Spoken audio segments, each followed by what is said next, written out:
All right, so I wanted to break down a little bit about a concept on like who's at the bottom of society, and that's a really tricky concept because you really can't perceive anybody at being at the bottom of anything because everybody's at the top of their game on whatever level they're on.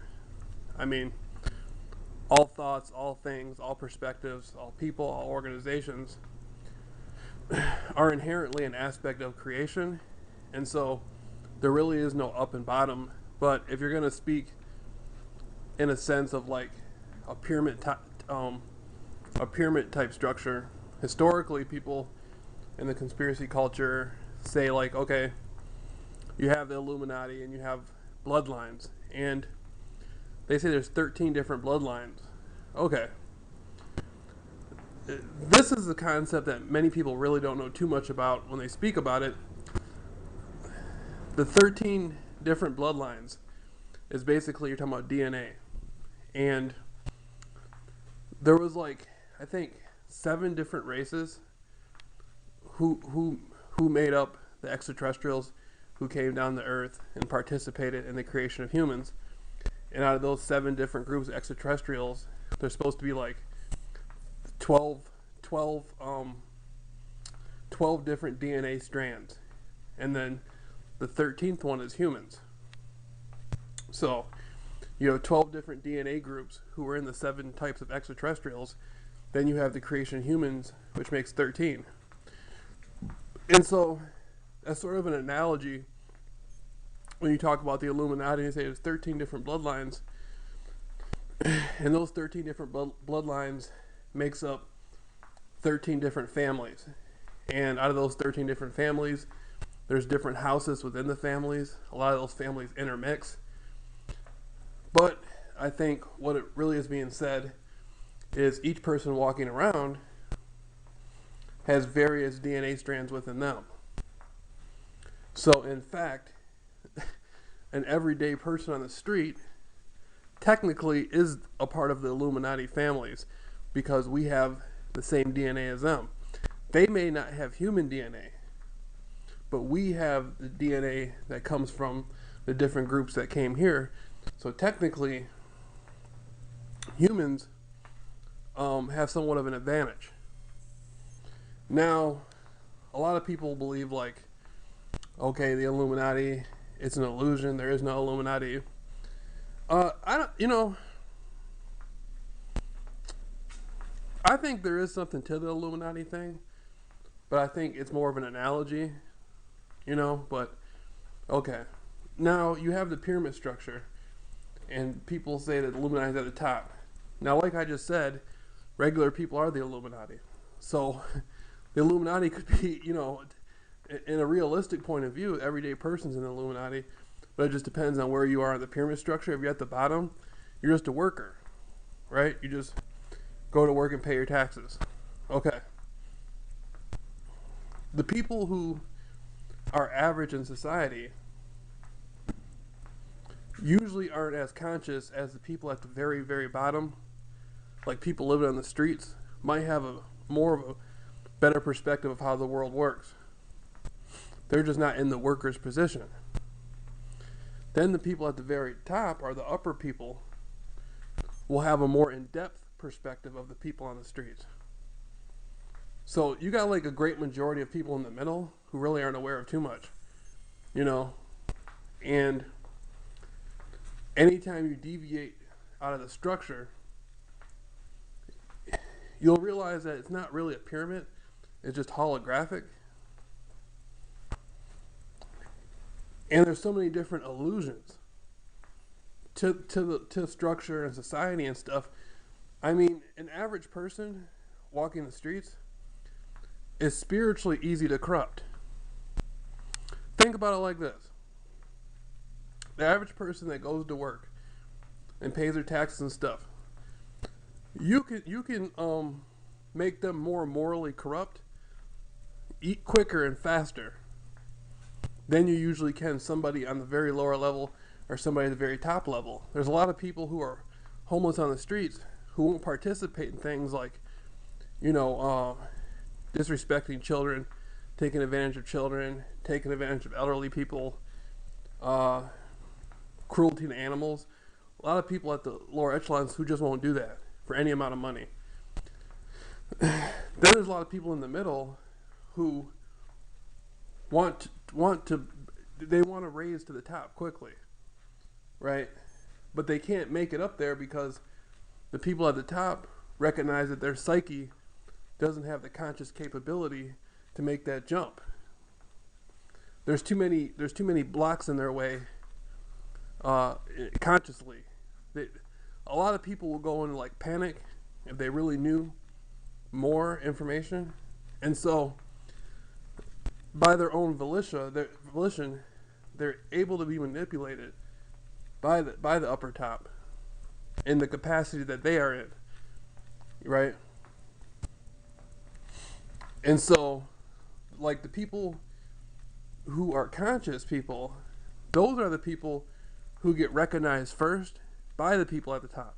Like if you're some dude and you're just out there on the internet doing conspiracies and stuff and you know what you're talking about, there's going to be a hell of a lot of people who not only don't know what you're talking about, they're going to fight with every inch of their life to not know what you're talking about. But the people down at the bottom in the street, they're going to have a good concept of what you're talking about. They may not have studied as hard as you have, but they're going to have a general concept. Then the people, if there is an Illuminati or whatever, underneath the Illuminati there's like the Committee of 300, which is supposedly like 300 different families who, those are the people behind many of the alphabet, the 3-letter organizations and stuff, the different colleges and stuff on the East Coast. Those people like carry out the marching orders. They've been given the blueprints on what to do, and they just carry it out. Those people might not even really know the things that you know. See, it's kind of funny. The lie is different at every level. And I've discovered this in my research. I've discovered myself being under scrutiny, but under scrutiny, not because the people knew exactly what was going on, but because they were told what to keep out and what not to keep out, but they might not have the whole truth. They might just have a part of it. And they put you under scrutiny, and then you're like, what the fuck, right? But they don't even know the whole story. And then the people above them will know more of the story. Then the people of them will know, above them will know more of the story. So it's really fucked. Excuse my language, but it's really funny. It's true. It's like the ordinary people know nothing. The people at the very, very bottom know a lot more than the ordinary people. Then the people who research and research and research, a lot of times will know more than even people a few steps ahead of them, as far as like, politically, or people who are deep into the mystery schools and secret societies. They only know what they need to know. They're not going to know that much. The only time they know that much is like if their family itself went through a certain situation. Like me with my Jonestown research, I recognize that when I was studying it as a conspiracy, I recognized, well, this wasn't that long ago. So a lot of the families who were ahead of like the whole thing, behind the scenes, they're still around.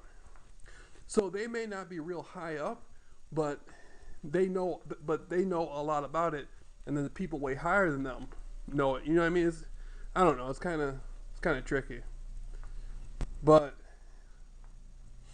there's a lot of different types of zigs and zags when you're talking about conspiracy research and alternative research. And so when you get into your research, like do not take anybody's word for anything. Don't even take my word for anything. Don't take anybody's word for anything. Do the research yourself. If I had taken people's word for everything, I would still be way low compared to my awarenesses now. My awareness is so much higher because I saw things that didn't make sense, and I pushed forward and kept questioning it. If you halt or stop to take somebody's word for it, or put somebody on a pedestal, you'll greatly limit yourself. You'll never reach the type of level of research you want. And I mean, the research keeps going. Knowledge is like a never-ending quest. So there's like no, I mean, there's no end of the road. Like, I mean, people learn every day. So, you know, uh, it's really experience. Um, if you haven't okay, if you're now, there's a difference between alternative researchers and conspiracy researchers. There's a little bit of a difference, not much. But if you haven't directly came into contact with the sorts of stuff you're talking about, then you're not, then you haven't gotten the necessary experience. Okay. Remember that movie Conspiracy Theory with that dude Jerry? Mel Gibson played that guy Jerry. I forget his last name in the movie. I mean, he came into contact with the same people, and he was like, are you guys NASA or whatever? Blah blah blah. But I mean, remember in the movie how when he bought that book Catcher in the Rye, and like those people in that computer room, like he bought the book, and they were all following him and watching him and all this stuff. All right, if he tried to go out and explain that, nobody in the world would fucking believe him. But it was real. I mean, according as far as the movie goes, right? That's what was happening in the movie. That's how it works in the real world. That's how the real world works. All that stuff, all that kind of stuff exists. But it's the average people in the middle who will never be able to conceptualize it. And then the average people in the middle, they're so easy to manipulate and corrupt. I remember there's a real dude named Chip Tatum who was like confirmed CIA by a whole bunch of different sources. He always said, I saw one of his interviews, and he was saying how you have to cover your own ass. The people who like are caught up in all this stuff, they're so easy to corrupt, and they're so good at corrupting others. And so, I mean, you can never believe, when it comes to deep alternative stuff, you can never believe anybody about anything. You got to get your own experience. I mean, one of the groups, there's like a rap group called that was popular in the 90s called Bone Thugs and Harmony, and I was listening to their story, and they were rappers, right? They were already making tapes and stuff. They were from Cleveland, Ohio, and they wanted to like be real successful.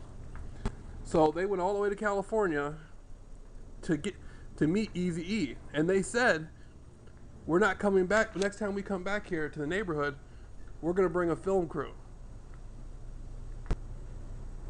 And that, to me, is just paramount to what I'm talking about. Not only did they go get the film crew, but they brought Eazy-E back too. They manifested it. They made sure they did it. That's the type of researcher you got to